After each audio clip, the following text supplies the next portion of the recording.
जी अस्सलाम वालेकुम नाजरीन, आप देख रहे हैं GTV डिजिटल और मैं हूं कमर मेकन। पॉडकास्ट के सिलसिले में आज हमारे जो मेहमान हैं वो हैं रिजवान गिलज़ई साहब। बहुत ही अच्छे और ज़बरदस्त किस्म के रिपोर्टर हैं और हालिया जो वाक़यात हुए सियासत में पिछले तकरीबन 1 से 1.5 साल में स्पेशली उनको बड़ा करीब से देखा है। इनसे गपशप करेंगे और जो हालात गुजरे हैं मुल्क में उनके बारे में मज़ीद मालूमात जानने की कोशिश करेंगे। अस्सलाम वालेकुम सर। वालेकुम सलाम। कैसे हैं आप? ठीक ठाक हैं? ठीक ठाक। एक नाम आपने लिखा हुआ है ट्विटर के ऊपर अपने नाम के साथ, स्टूडेंट ऑफ अरशद शरीफ शहीद। क्या बैकग्राउंड है इसका? सबसे पहले तो आपका बहुत शुक्रिया। देखें, जैसे भी कोई भी शोबा हो, कौमें भी अगर हों तो उनके कोई एक लीडिंग फिगर होती है और जिसके नक्शे कदम पे वो चलते हैं। तो इससे पहले सहाफ़त में जो पिछले द्वार में सहाफ़ियों ने कुर्बानियाँ दी, निसार उस्मानी साहब, मिनहाज बरना साहब, उनकी तस्वीरें हमने लगी हुई देखा करते थे।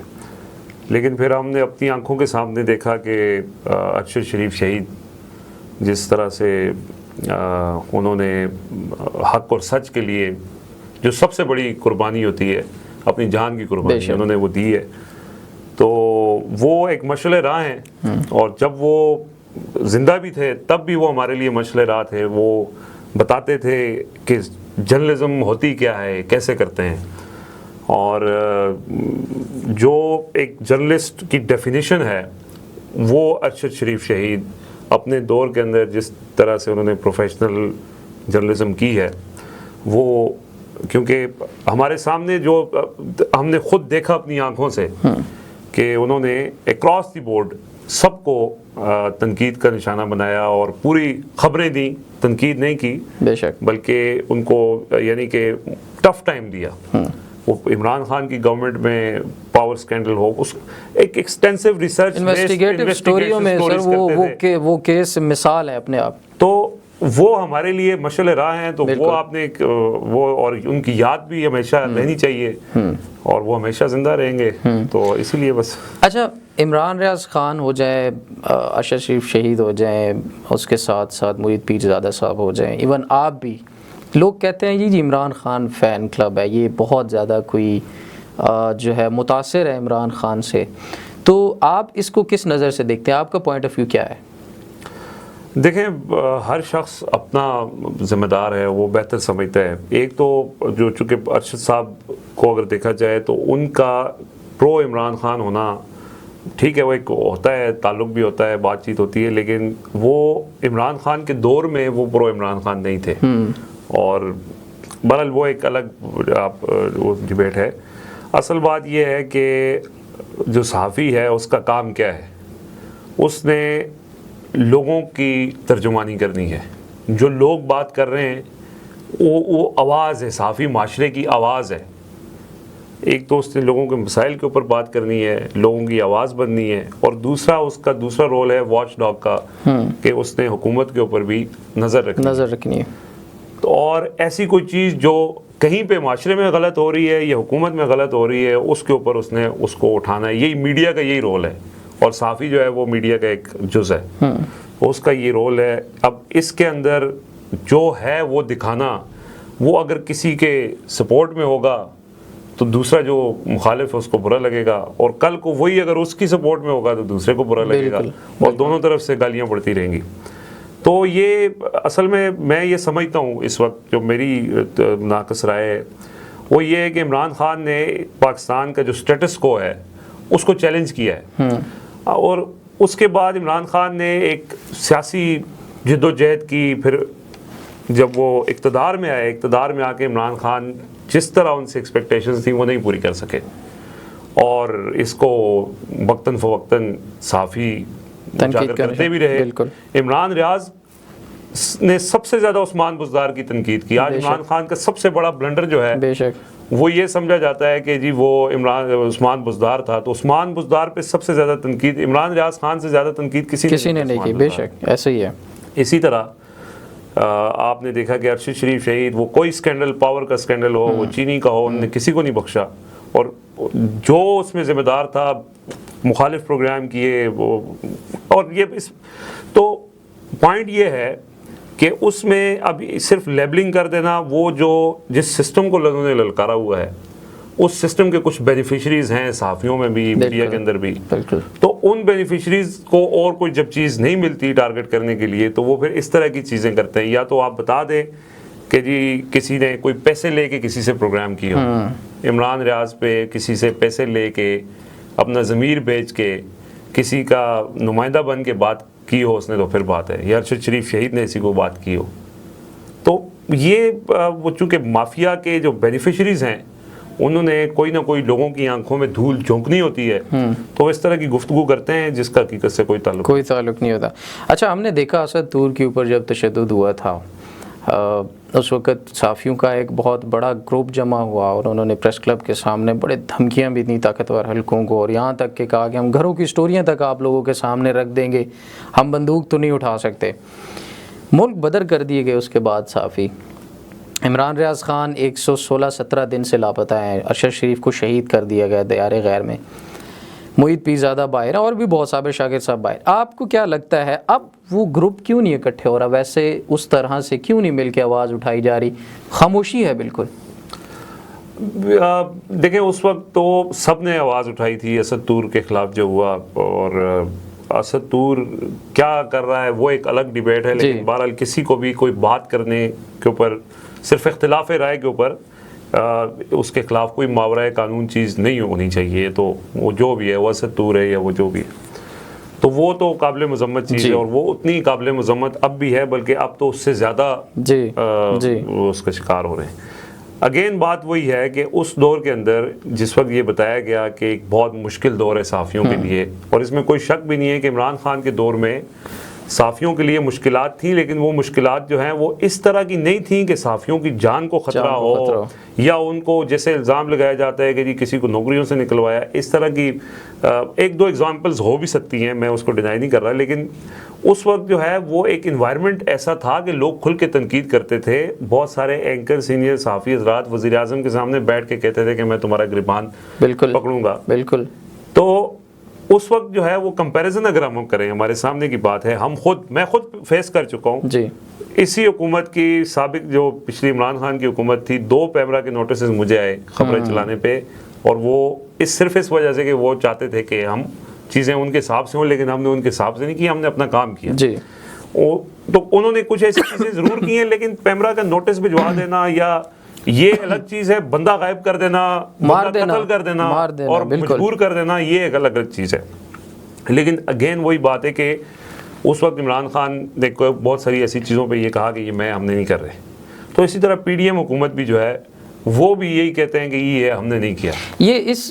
ये जो ख़ास एक ग्रुप जिसका मैंने जिक्र किया, ये दूसरे ग्रुप को साफ़ी नहीं समझता। इसकी क्या वजूहत है? हालांकि ये नज़रियाती इख्तिलाफ भी हो सकता है, कोई और भी चीज़ इसमें हायल हो सकती है, लेकिन बिल्कुल मुजरिमाना खामोशी है भाई कि सहाफ़ियों के कत्ल हो रहे हैं, उठाए जा रहे हैं, मुल्क बदर हो रहे हैं लोग, लेकिन इतनी खामोशी इस तरह से। देखें, ये जो सारे दोस्त हैं हमारे सीनियर्स जो एंकर्स हैं, जिनको देखा है हमने बचपन में कि ये उनमें बहुत सारे नाम हैं और कुछ बाद में एंकर्स बने जी। अब इनमें भी फ़र्क है, कुछ जो है वो फिर उनको थोड़ा सा है, वो कहीं बात भी कर लेते हैं, कहीं को कर लेते हैं। कुछ जो हैं वो बिल्कुल ही मौका परस्त और मफाद परस्त लोग, जो आप पैसे दे के उनसे कुछ भी करवा लो। अब कायमा कमेटी में आज ही इंकशाफ हुआ है कि गुज़श्ता हुकूमत ने 9.6 अरब रुपए जो है वो अपनी तशहीर पे मीडिया को दिए। अच्छा। उसमें डिजिटल मीडिया का जो हिस्सा है वो 1 अरब 23 करोड़ रुपए है। डिजिटल मीडिया का। अब डिजिटल मीडिया पे क्या है? वही ट्विटर है, यूट्यूब है, इमेज बिल्डिंग है, परसेप्शन है, फिर उसमें कैंपेन्स हैं। तो उस सूरत में बहुत से लोगों को मुस्तफ़ीद किया गया है। तो ये है, मैं आपको पहले बात शुरू की थी कि ये सिस्टम के बेनिफिशरीज हैं, इनका मफाद वाबस्ता है इस सिस्टम के साथ। इस सिस्टम को जो चैलेंज करेगा ये उसके खिलाफ हो जाएंगे। वो इमरान खान चैलेंज करेगा, वो अरशद शरीफ चैलेंज करेगा, वो इमरान रियाज खान चैलेंज करेगा, वो कोई भी लतीफ़ खोसा चैलेंज, ये उस देखें जो शख्स भी इस स्टेटस को चैलेंज करेगा ये उसके खिलाफ होंगे, क्योंकि ये स्टेटस को के बेनिफिशरीज हैं और इनको पता है कि अगर ये ख़त्म हो गया तो हमें, हमारी दिहाड़ियाँ, हमारे ये काम ख़त्म हो जाएंगे जो हम लोगों को तो ये प्रॉब्लम जो है ये इस तनाजुर में अगर इनको देखा जाए तो ये कभी भी ऐसा नहीं करेंगे, और अब चीज़ें सामने आएंगी, पता चलेगा कि किसने 1 अरब 23 करोड़ रुपए कोई मामूली रकम नहीं है। और ऐसा मुल्क जो माशी बदहाली का शिकार हो, वहाँ पे आपके पास लोगों के पास खाने की इस वक्त लाले पड़े हों, और 10 अरब रुपए जो है वो इन्होंने, अच्छा सिर्फ ये 10 अरब नहीं है, अब बात कहीं और दूसरी तरफ चली जाती है, लेकिन अगेन आप चूँकि सहाफ़ियों की तनाजुर में बात कर रहे हैं, तो ये इनको नज़र आना चाहिए कि ये एक तो 10 अरब रुपए, चलें वो तो कुछ हक भी होता है कि आप इश्तिहार चलाते हैं, एक ख़ास हिस्सा होता है, वो पैसे ये हुकूमतें करती हैं, ये मीडिया इंडस्ट्री इसी तरह काम करती है। लेकिन ये जो इसके अलावा इन्होंने किया, जो अरकान पार्लियामेंट में पैसे बांटे, तरक्याती फंड्स दिए, खर्चियाँ की, हाँ नून लीग के, चूँकि नून लीग उनके सदर हैं, तो नून लीग के जो फॉलोअर्स हैं वो ज़ाहिर है कि उनको हुआ होगा, लेकिन नून लीग के फॉलोअर्स के अंदर भी एक हिस्सा जो है वो शहबाज शरीफ का सख्त मुखालिफ है।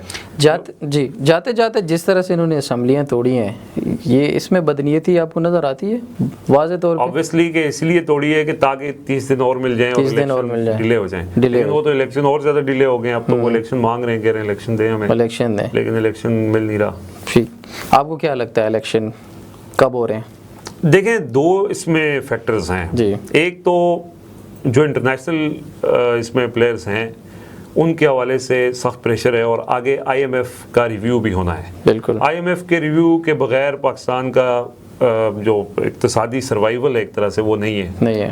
तो उसमें फिर मजबूरी होगी कि अगर अमेरिका को और यूरोप को, क्योंकि ह्यूमन राइट्स, जमहूरियत, इलेक्शन, ये अमेरिका और यूरोप का प्रॉब्लम है, ये चाइना का प्रॉब्लम नहीं है, ये किसी और अरब कंट्रीज़ का भी प्रॉब्लम नहीं है, लेकिन वहाँ ये फिर थोड़ा सा प्रेशर है, और ऑब्वियसली अमेरिकन एम्बेसडर भी जिस तरह से वो कर रहे हैं, तो उस तनाजुर में इलेक्शन करवाना मजबूरी बन जाएगी।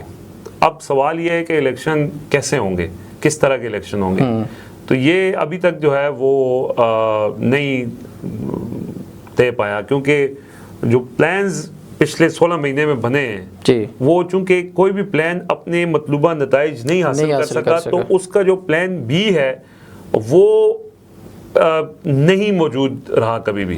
तो अभी इस वक्त जो प्लान चल रहा है, और अभी प्लान सामने आ भी गया है, जिस तरह से हम देख रहे हैं कि खुद से अब निगरान गवर्नमेंट में आर्मी चीफ ने ताजरों से मुलाकातें की हैं और वो खुद फ्रंट पे हैं, तो वो ये समझते हैं कि हम इस तरह चीज़ों, इकोनॉमी को भी चीज़ें सेट कर देंगे। वैसे ये वो देखें, चीनी की कीमत के अंदर भी उन्होंने, पंजाब हुकूमत ने फैसला किया तो 20 रुपये कम हो गई जी, ये डॉलर ओपन मार्केट में कम हो गया है, तो ये उनका प्लान यही है कि हम जोर के ऊपर इसको कर लेंगे, ठीक कर लेंगे। अल्लाह करे ये कामयाब हो जाए, और अगर ये कामयाब हो जाता है और मईशत मुस्तहकम हो जाती है और उस सूरत में फिर इलेक्शन होते हैं, सबके लिए इक्वल अगर ग्राउंड्स मिलते हैं, तो एक अच्छी चीज़ होगी और साफ शफाफ इलेक्शन होते हैं, ये अगर प्लान है तो।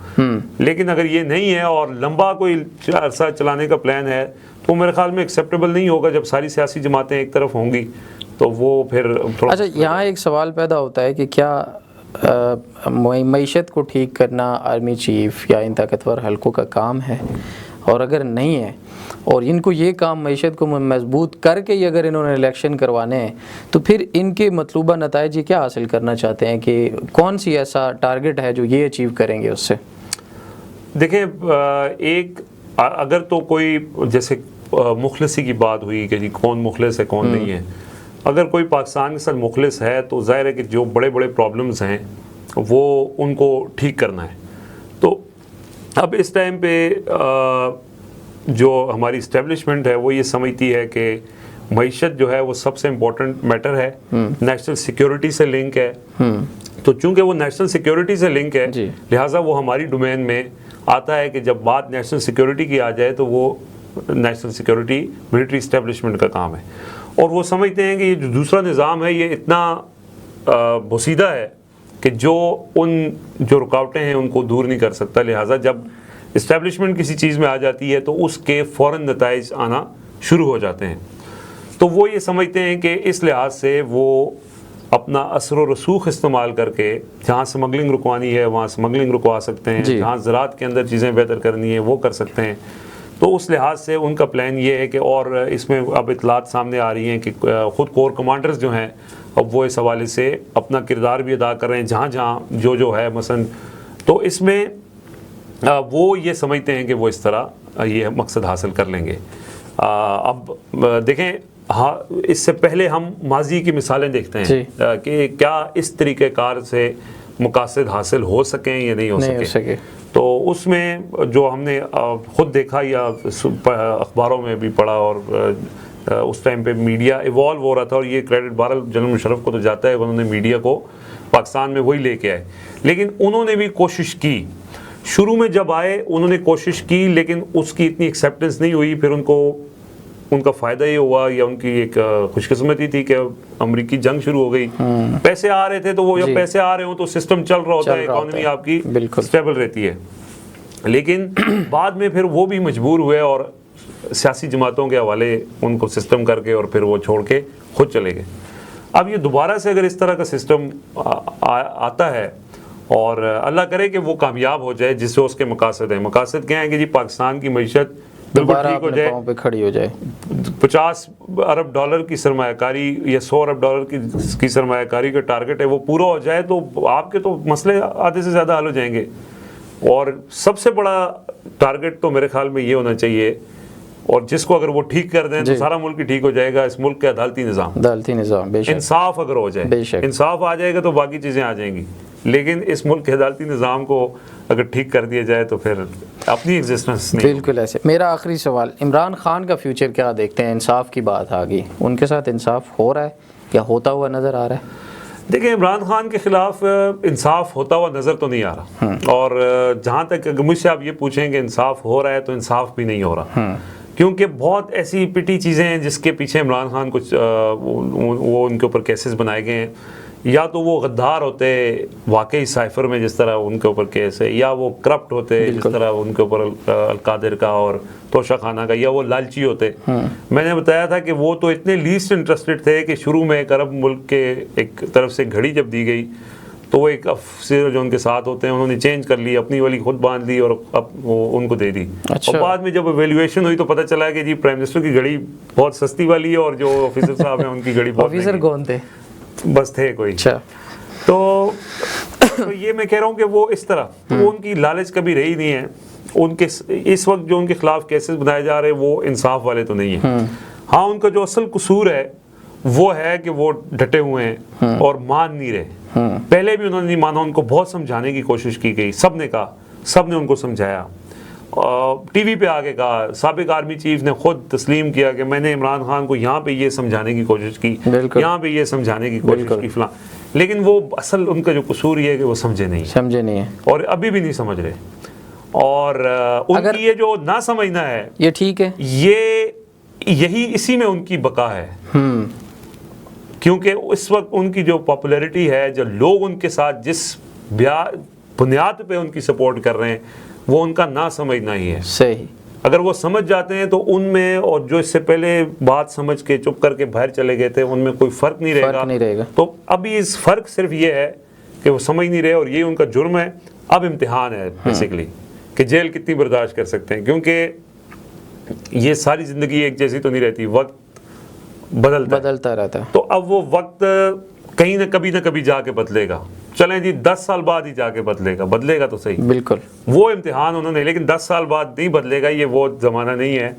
यहाँ नेल्सन मंडेला के लिए लंबा अरसा नहीं रहना पड़ेगा। अब शऊर है लोगों में और सोशल मीडिया है और चीज़ें बड़ी तेज़ी से रैपिडली बदलती हैं। अभी रिसेंट पास में जिस तरह रैपिडली बदली हैं हमारे सामने, हमने हिस्ट्री अपनी आंखों के सामने देखी है। बिल्कुल ऐसे। तो एक जो सबसे बड़ा क्रेडिट इमरान खान अभी जेल में हैं, आएंगे बाहर नहीं आएंगे, दोबारा इक़्तिदार में आएंगे नहीं आएंगे, वो एक अगली डिबेट है। अभी तक की उनकी जो सबसे बड़ी अचीवमेंट है, जो मैं समझता हूँ कि यही इंसान की हो सकती है कि उन्होंने एक कौम की सोच बदल दी है और इस सिस्टम के साथ जिन लोगों ने समझौता कर रखा था उनको उन्होंने शऊर दे दिया है कि आप अगर चाहें तो इसमें तब्दीली ला सकते हैं। तो वो शऊर मौजूद है अभी और वो बढ़ता जा रहा है। इमरान खान की मकबूलियत भी बढ़ती जा रही है। ये इमरान खान की शख्सियत की बात नहीं है। कुछ लोग बात करते हैं कि ये शायद कल्ट है, ये थोड़े से लोग हैं, तो कल्ट जो है वो कमर भाई आप देखें इसको ये लोग जब बात करते हैं प्रोपेगेंडा होता है बेसिकली ज़्यादातर, उसको आर्ग्यूमेंट से आप बताएं कि कल्ट तो सिर्फ एक मखसूस तबका होता है। यहाँ इमरान खान की फॉलोइंग एलीट क्लास में भी है, गरीब तरीन क्लास में भी है। बेशक यहाँ मौलवी साहब भी इमरान खान के फॉलोअर हैं, जीन्स वाली खातून भी इमरान खान इक्वली की फॉलोअरशिप। यहाँ बूढ़ा भी इमरान खान का फॉलोअर है, यहाँ बच्चा भी इमरान खान का फॉलोअर है, यहाँ ख़वातीन भी इमरान खान की फॉलोअर हैं। हर तबका, हर सेगमेंट ऑफ सोसाइटी, स्पोर्ट्स के अंदर आप देख लें, आप हर जगह वकला के अंदर देख लें, मीडिया के अंदर देख लें, हर सेगमेंट ऑफ इंटरनेशनल कम्युनिटी में देख लें, ओवरसीज़ पाकिस्तानियों में देख लें, हर सेगमेंट ऑफ सोसाइटी में सबसे ज़्यादा एक्सेप्टेंस जो है वो इस वक्त एक ही शख्स की है। बेशक। और चारों सूबों के अंदर देख लें आप, पंजाब में भी हैं, बलूचिस्तान में भी हैं, सिंध में भी हैं, केपी में भी हैं, आज़ाद कश्मीर में भी हैं। तो वो इस वक्त नुमाइंदा है बेसिकली। आज से पहले वो लोगों का नुमाइंदा नहीं था, लेकिन अब वो इलेक्शन के रिजल्ट्स ये बताते हैं कि वही हकीकी नुमाइंदा है अवाम का। तो फैसला तो अवाम ने करना है। बेशक। आइन अगर आपने उसको मुकद्दम रखना है तो उसके प्रीएम्बल में लिखा हुआ है कि हाकमियत अल्लाह की है, जो लोग अपने चूजन रिप्रेजेंटेटिव्स के ज़रिए उनको वो उनके ऊपर रूल करेंगे। अच्छा, अरशद शरीफ साहब की तरफ दोबारा वापस आते हैं, क्योंकि सहाफ़ियों के तनाजुर में ये बड़ा अहम एक मामला है। उनके ऊपर 18 से ज़्यादा FIR हुई। उनकी वालदा ने जो एप्लीकेशन जमा करवाई उसके अंदर बड़े ताकतवर लोगों के नाम हैं। मुझे याद है जब हम कब्र पर मौजूद थे तो आपने नारा लगाया था, अरशद तेरे खून से इनकलाब आएगा। वापसी पर हमारी इतलात के मुताबिक आपको कॉल की है किसी ने कि भाई ये तुमने क्या किया, वो क्या वाक़या था? और जो उनकी वालदा की तरफ से जो नाम है, क्या वो इंसाफ से इतने बालातर हैं कि नाम भी नहीं लिखे जा सकते और वो FIR आज तक दर्ज नहीं होती? देखें, यही एक सबसे बड़ा प्रॉब्लम है हमारे मुल्क में कि इंसाफ नहीं है। और अरशद शरीफ शहीद इस मुल्क के शहरी थे ना। बिल्कुल। तो इंसाफ देना किसका काम है? अदालतों का काम है, अदलिया का काम है, और अदलिया ने इंसाफ देना है, बाकी किसी से क्या गिला है। और हमारा तो शिकवा ये है कि चीफ जस्टिस ने की कोशिश की, उनको बताया गया, JIT बनी, फिर SJIT बनी, उन्होंने आके कहा कि जी तावन नहीं हो रहा। तो तावन नहीं हो रहा तो कौन तावन नहीं कर रहा? ये इस पर ये इंसाफ देना तो जजों का काम है। आज तक वो 18 बंदे भी, एक नाम भी सामने नहीं आया कि किसने FIR करवाई थी, हालांकि मुद्दई का नाम सबसे पहले FIR में लिखा होता। देखें, ये अब इसमें सिर्फ हम अदलिया से गिला है और किसी से कोई गिला नहीं, कोई गिला नहीं है। बल्कि उन एहलकारों को जिन पे इल्ज़ाम है कि उन्होंने अरशद शरीफ को शहीद किया, उनको प्रमोट करके वापस नौकरी पर बहाल कर दिया गया। देखें, वो तो एक कीनिया में हुआ मामला, उसकी तो कीनिया गवर्नमेंट जिम्मेदार है, और उसमें भी जाहिर है कि कीनिया गवर्नमेंट के साथ हुकूमत पाकिस्तान ने कितना मामला उठाया है, किस लेवल पे, कितना जोर डाला उनके ऊपर। डिजर्व करते थे अरशद साहब जितना, उतना डाला है, ये नहीं डाला, ये तो हुकूमत पाकिस्तान का मामला है। और जो कीनिया ने किया वो ज़ाहिर है इंटरनेशनल कम्युनिटी का उसमें रोल है, वो अगर ज़्यादा उन पे प्रेशर डालते तो शायद वो ये ना करते, नहीं करते। लेकिन असल जो बात है वो ये, जो सारे उसके मुहर्रिकात हैं कि अरशद शरीफ पे FIR कैसे हुई, मुल्क छोड़ पे जाने पे कैसे मजबूर हुए। एक बयानिया आता है कि जी इमरान खान इसमें इन्वॉल्व हैं मुल्क भेजने में। बेशक है। तो वो बयानिया सामने ले गए हैं सबूतों के साथ, शवाहिद के साथ। हम तो कह रहे हैं तहकीकात हो ना, तहकीकात हो। अगर इमरान खान ही इन्वॉल्व है तो शवाहिद पेश करें, पता तो चले कि किसने ये सारा प्रोसेस किया। हम ये तो नहीं कह रहे कि कोई ये जिम्मेदार है, हम तो कह रहे हैं तहकीकात करवाएं, पता तो चले कि FIR हैं जिसकी वजह से वो मजबूर होकर मुल्क छोड़ना पड़ा उनको, वहाँ से फिर दुबई छोड़ना पड़ा। अगर सलमान इकबाल के कहने पे छोड़ा है तो तहकीकात करके सामने लाए ना, सलमान इकबाल जिम्मेदार है, ताकि हमें पता तो चले कि मुजरिम कौन है। हमें तो पता ही नहीं। उनको तो शायद शील्डों और तंबू से भी नवाजा गया है पिछले दिनों में।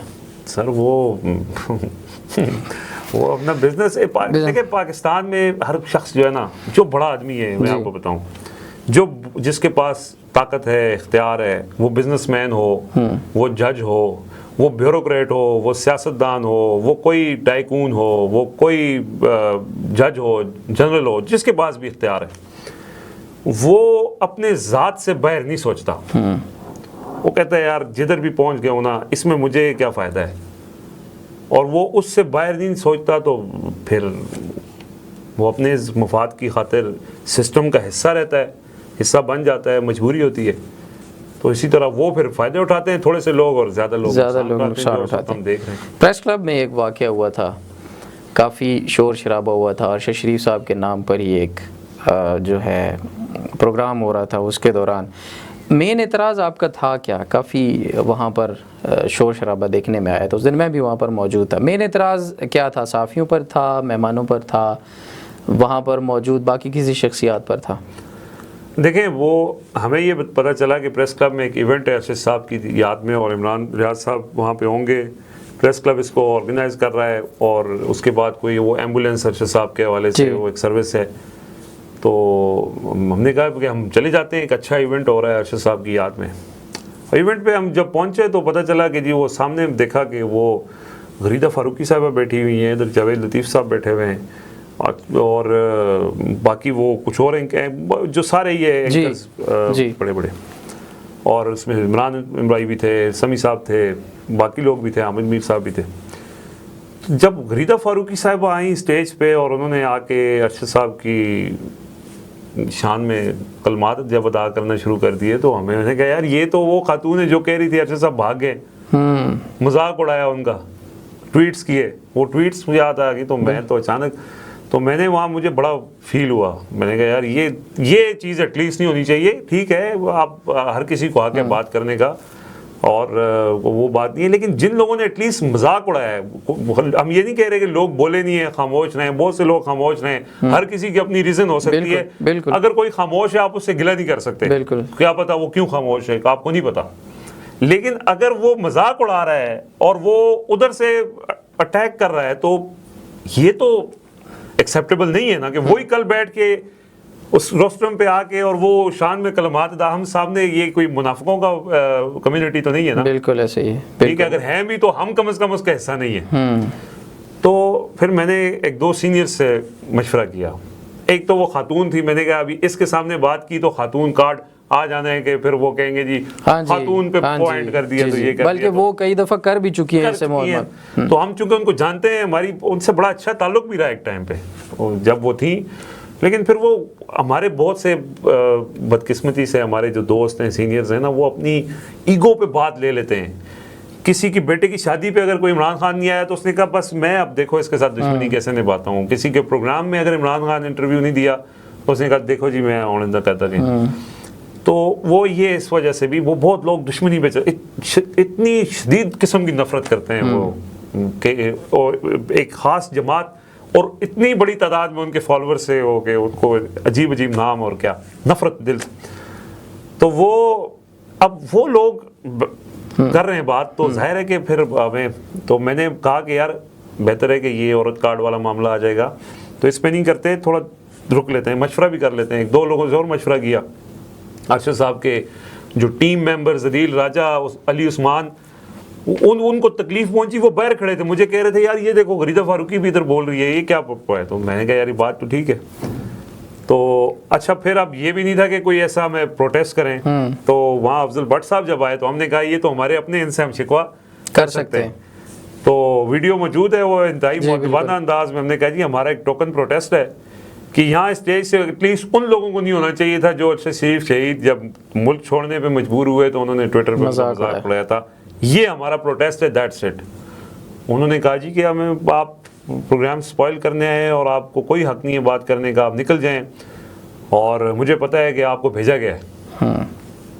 अब ये एक तो ये होता है कि वो कहते हैं जी आपका प्रोटेस्ट आ गया जी, आपका बहुत शुक्रिया, बड़े दिल का शायद मुजाहरा करते, आप बड़ी मेहरबानी आपकी जी, आपने बात कर ली, ठीक है। और हमारा यही था कि चलो यार टोकन प्रोटेस्ट तो कर सकते हैं ना, क्या कर सकता है बंदा, दिल में बुरा समझ सकता है, ये उसके ऊपर बात कर सकता है। हमारा ये था कि हमारा प्रेस क्लब है, हम ये बात करने का हक रखते हैं, तो हमने वो बात की। उसके बाद वो देखा, उन्होंने धक्के दे के हमें बाहर निकाल दिया। तो क्या कर सकते हैं, हम प्रोटेस्ट ही कर सकते हैं। हमने वहाँ कोई लड़ाई झगड़ा किया नहीं है, अपनी बात कर रहे हैं। और उसके बाद फिर जो भी हुआ वो आपने देखा कि, लेकिन वो बाद में फिर उन्होंने कहा जी वो आप आ गए, लेकिन जो हुआ वो एक हमारा सिर्फ टोकन प्रोटेस्ट था। और उसके बदले में अगर उन्होंने किया भी है तो हमें कोई प्रॉब्लम नहीं है। ये अब वो रहने दे इस मामले को, आगे चलते हैं। इमरान खान साहब को आपने जाते हुए देखा, आप उधर मौजूद थे जब इमरान खान साहब वज़ीर मौत से निकले थे, वो डायरी वाला मामला था। शहबाज शरीफ साहब को भी आपने जाते हुए देखा, क्या फ़र्क नज़र आया? देखें, फ़र्क तो ये नज़र आया कि ये वैसे हम एक्सपेक्ट नहीं कर रहे थे। एक तो वो उस वक्त इमरान खान ने एक माहौल बना दिया था जाने वाला, वैसे ही लोगों की हमदर्दियाँ थी, यार कोई कंसर्न था कि यार इमरान खान जा रहा है और हर किसी की नज़रें भी थी। वो जिस अंदाज से हुआ वो भी सब ने देखा, ज़ाहिर उन्होंने जाना ही था जी। ये 8 मार्च को जब साइफर आया था तो 8 मार्च को ही शायद या 9 मार्च को हमारी उनसे मुलाकात हुई थी। तो उसके अंदर उन्होंने कहा कि जी जो है वो इसमें फॉरेन एलिमेंट हैं और मेरे पास कुछ चीज़ें आ गई। तो फिर उन्होंने उसको जलसे में भी लहरा दिया। लेकिन जिस दिन आपके साथ मिनट शेयर किए गए थे साइफर के, वो जो लोग कहते हैं कि जी साफ़ियों के सामने भी इन्होंने आउट कर दिया, और आज देखिए हमारे सामने नहीं किए गए थे, लेकिन कुछ लोगों को वो साइफर जो है वो एक तो साइफर की असली हालत होती है, डीकोडेड होता है, फिर उसके बाद डी क्लासिफाइड एक और टर्म होती है। बिल्कुल। तो कैबिनेट ने उसकी मंजूरी दी थी डी क्लासिफाई करने की, तो वो उस वक्त अरशद शरीफ शहीद और एक दो और लोगों को उसके मंदरजात बताए गए। उसके अंदर जो एक दो बातें थी वो तो मीडिया पे इमरान खान ने भी आगे बोल दी थी, तो वो उस वक्त उनको दिखाए गए थे। लेकिन जो असल बात ये थी कि वो जब शाहज़ैन भुगटी जिस दिन छोड़ के गए, जब पहली विकेट गिरी, बिल्कुल, एक तो वो सिंध हाउस में मामला हो गया था ना, वो तो अलग था जी। लेकिन उससे पहले जब शाहज़ैन भुगटी छोड़ के गए ना, तो उस दिन इमरान खान की गवर्नमेंट अमली तौर पे ख़त्म हो चुकी थी और सब जगह ये हो गया था कि अब जहाँ से उम्मीद है वहाँ कुछ भी नहीं है। तो उसके बाद अब ये था कि सब लोग कह रहे थे, मशवरा भी दे रहे थे इमरान खान को कि आप रिज़ाइन कर दें, लेकिन वो खींच के, उनका मकसद ये था कि मैं इसको जितना खींच सकता हूँ खींच के ले जाऊँ और इसको, क्योंकि उनको पता था कि ख़त्म हो रहा है और वो ज़ाहिर उन्होंने पहले इलेक्शन अनाउंस कर दिए थे। बिल्कुल। लेकिन वो आखिरी बॉल तक जिसे उनके एक है कि till the last ball fight करना, तो वो उसको 9 अप्रैल तक खींच के लेके गए। आपने देखा कि पहले वो तहरीक-ए-एतमाद के 7 दिन, फिर उसके बाद घंटों पे बात, आखिरी टाइम पे स्पीकर का जो रूलिंग थी, उसके जिस दिन वोटिंग होनी थी उस दिन रात 11:55 पे वोटिंग हुई, वो आखिर तक वो लेके गए। और वो लेके इसलिए गए कि वो ये सिर्फ उनको तो पता था, अंदाज़ा था कि क्या हो रहा है, वो सिर्फ ये चाह रहे थे कि ये करते करते सब से सामने आ जाए कि किस तरह जो है वो ये सिस्टम काम कर रहा है और वो सारा एक्सपोज हुआ कि किस तरह फिर रात को अदालतें भी खुली और सारा कुछ हुआ जब, तो ये एक था। और उसके बाद शहबाज शरीफ साहब का जाना, वो तो बेचारे, मैं तो कहता हूँ कि वो एक मिसकैलकुलेशन थी उनकी, अपनी सियासत भी ख़राब कर गए, अपनी पर्सनैलिटी भी। इमरान रियाज खान का असल झगड़ा क्या हो सकता है? आज उनकी हेयरिंग भी हुई है, अभी तक उनको नहीं रिहा किया जा रहा, 2 हफ्ते फिर मांग रही हैं। आपको लगता है ये जो हेयरिंग दोबारा से इतने अरसे बाद शुरू हुई, FIA में नया मुकदमा दर्ज किया गया, कोई रिहाई की सूरत नज़र आ रही है आपको? देखें, ये FIA हो, अदालतें हों, पुलिस हो, ये सब बेवकूफ़ और बेमानी सी बातें हमने देखी हैं खुद। कोई उम्मीद नहीं है, मुझे भी नहीं है और मेरी तरह इसी तरह जो इस मुल्क के अक्सरियत आबादी है, वो अब उनको कोई उम्मीद नहीं है कि सिस्टम उनको दे सकता है, दे ही नहीं सकता। अदालत हुक्म करती है, मानने वाला कोई है नहीं है, तो फिर क्या अदालतें बेवकूफ़ हैं।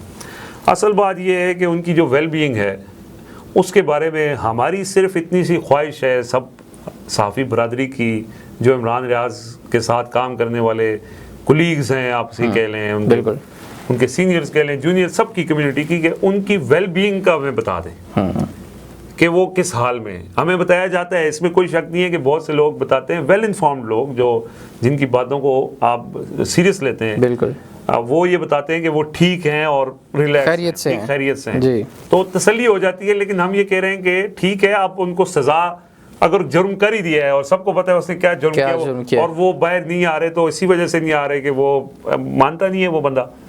तो अगर ऐसी सूरत हाल है, ठीक है, नहीं मान रहा तो उसको आप रख लें अपने, लेकिन बता दें कि वो खैरियत से, बस इतना, ताकि तसल्ली हो जाए हमें भी, उनको फॉलोअर्स को भी, इतने लोग उनको फॉलो करते हैं, फैमिली को भी, और फैमिली को सबसे ज़्यादा तकलीफ में वो जो भी हो सकता है कि बहुत सी चीज़ें वो जज्बात में, शायद अभी भी हम ये समझते हैं कि उनको हालात के मुताबिक कुछ, और सब दोस्तों की ख्वाहिश ये होती भी है कि चलो यार खैर है, कोई हालात ही ऐसे हैं तो चुप कर जाओ। हम अगर मुझे बात करने का मौका मिले तो मैं उनसे रिक्वेस्ट करूं, लेकिन हमें पता है वो नहीं मानेंगे।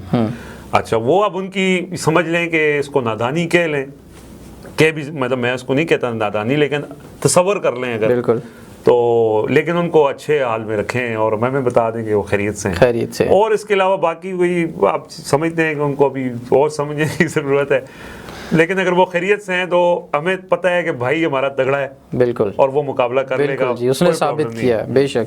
खैर आईजी साहब ने आज कहा अदालत में कि 2 हफ्ते का वक्त दिया जाए, बल्कि हम उससे कम अरसे में उनको जो है बाजियाब करा लेंगे, हमारे पास इंफॉर्मेशन है। और उन्होंने कहा है कि 10 दिन से भी पहले हम उनको बाजियाब करा लेंगे। तो नाज़रीन, ये था हमारा आज का पॉडकास्ट रिजवान खिलज़ई साहब के साथ। आप अपनी राय से हमें ज़रूर आगाह कीजिएगा, आपका जो भी सवाल हो वो ज़रूर हम तक पहुँचाइएगा, हम फिर कोशिश करेंगे आपके सामने हाजिर हों।